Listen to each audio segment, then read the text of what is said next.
radiation has a long history, was discovered in 1895 by Rokke. By 1912, the first book was published on radiation-related cancers, and it took until 1929 for the radiologists to finally form a committee, and they did it to protect their own health. Herman Muller got a Nobel Prize in 1944 for showing the dramatic genetic effects of radiation on offspring. So it wasn't an unknown substance.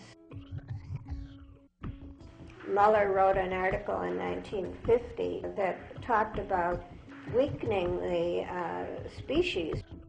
You're putting more radiation waste in the environment, which is hard to cope with, and you're producing people who are less able to cope with it. And, you know, you can't keep doing this. Anybody with common sense knows that, you know, you're working at both ends to really destroy the species.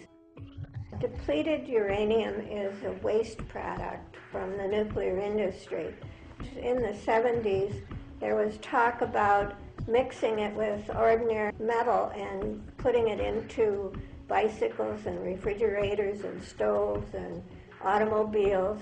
We raised quite a fuss at the time and opposed using it for any civilian purposes. But what happened very quietly is behind the scene, the government gave it free of charge to the weapons manufacturers. It served the purpose of getting rid of the radioactive waste, and it provided free metal for the weapons manufacturing.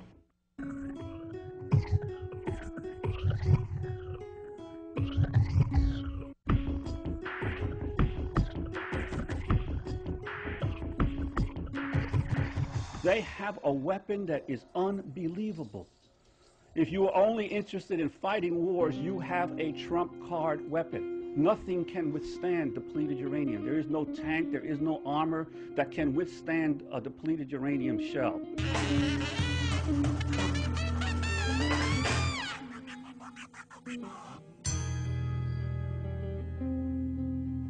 You know, one of the things we were always told around the military environment is that the military takes care of its own.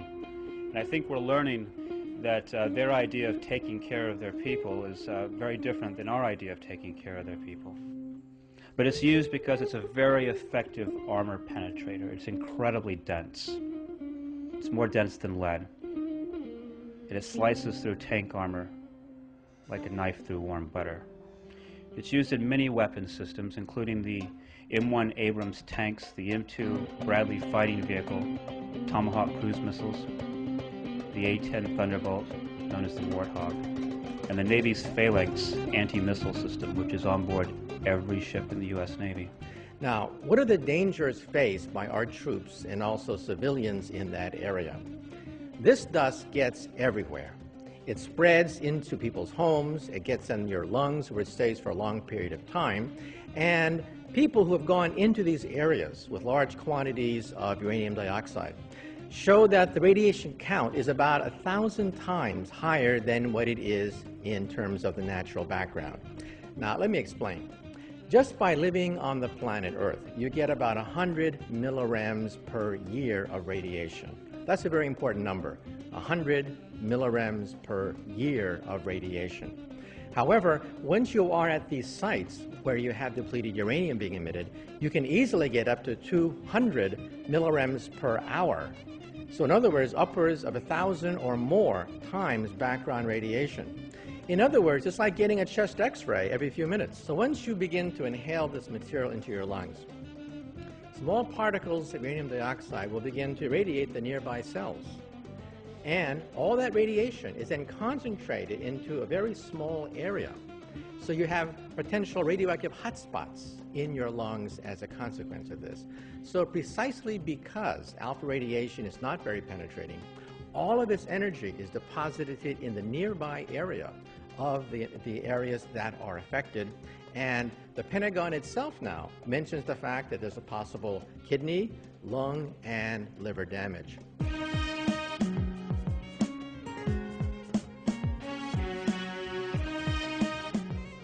Uranium comes in two basic forms, U-235 and U-238. U-238 is the most plentiful, found in uranium ore. However, billions of dollars have been spent by the superpowers trying to extract U-235. U-235 is very rare, and it is the stuff of atomic bombs. Once you mine, mill, and enrich uranium, you have the byproduct of this whole process. Now, this material is very cheap. In fact, the United States sometimes even gives it away for the military to be used for specific purposes. If you've ever handled DU, you know that waste uranium, if I were to hold it in my hand, just a small sphere of it, you'd go like this. It's unusually heavy, deceptively heavy. A small piece, smaller than a softball, weighs 1.7 times that of lead. It is one of the heaviest of all known metals because of the fact it has 238 protons and neutrons in the nucleus. As a consequence, the military likes to use it in shells, in shell casings. Now, when it hits armor steel, it actually will penetrate the armor steel and vaporize in the process. And that's where the danger is. Depleted uranium is not unradioactive. It's still radioactive, it still emits alpha radiation, and that's one of the main concerns. Approximately 375 tons of depleted uranium were fired in the form of shells during Gulf War I. And during the recent Gulf War, we're talking about perhaps 1,000, maybe 2,000 tons of this material was dispersed in the form of uranium dioxide. Now, the Pentagon, by the way, has its own rebuttal. The Pentagon, first of all, points out that we are talking about low levels of radiation, which is true. However, I should point out that this material has a half-life. The half-life of U-238 is more than 4 billion years. That's approximately the lifetime of the solar system, the sun, the earth, or about 4.5 billion years old. Uranium is basically an alpha emitter. There are three kinds of basic radiation: alpha, beta, gamma. Uranium is primarily an alpha and a gamma emitter, and alpha rays can be absorbed by tissue paper. Therefore, what's the problem? Well, there's a problem here.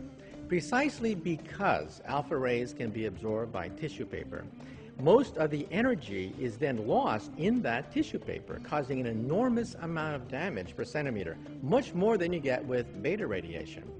Think of a crowd, and you have a speeding car plowing into the crowd.